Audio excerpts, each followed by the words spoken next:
एक युवा मछुआरा एक जलपरी के प्यार में पागल हो गया। लेकिन एक सच्चाई थी, इंसान की आत्मा समुद्र के नीचे नहीं रह सकती। प्रेम को पाने के लिए वो एक जादुई खंजर लेकर तट पर आया और अपनी ही परछाई को काटकर अपनी आत्मा को खुद से अलग कर दिया।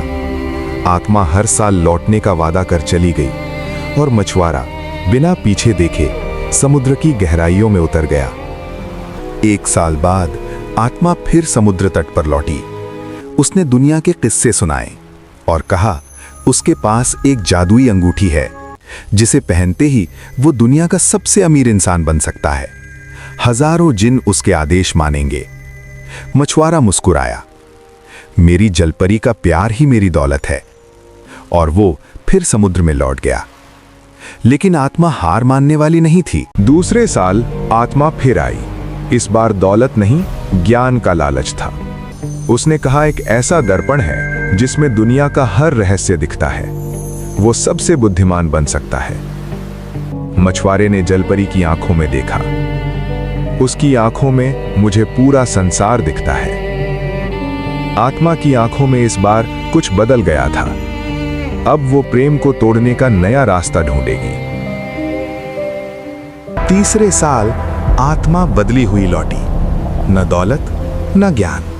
उसने कहा पास के गांव में उत्सव है, संगीत, नृत्य, रोशनी। सिर्फ एक रात। संगीत मछुआरे की कमजोरी था, वो मान गया। जैसे ही वो तट पर आया, आत्मा उसके शरीर में समा गई। अब वो पूरा था लेकिन बिखरा हुआ। दिल जलपरी के लिए धड़कता रहा, पर वो उसके पास नहीं जा सका। अब उसे समझ आया आत्मा के बिना अधूरा था और आत्मा के साथ प्रेम अधूरा था। वह तट पर बैठकर रोता रहा, जलपरी को पुकारता रहा। तभी समुद्र का रंग बदल गया। तूफान उठा। लहरों ने एक निर्जीव शरीर किनारे ला फेंका। वह उसकी जलपरी थी। मछुआरा टूट गया। उसने उसे बाहों में भर लिया। उसका दुख इतना गहरा था कि कठोर आत्मा भी पिघल गई। वह भी वहीं उसके साथ दम तोड़ गया।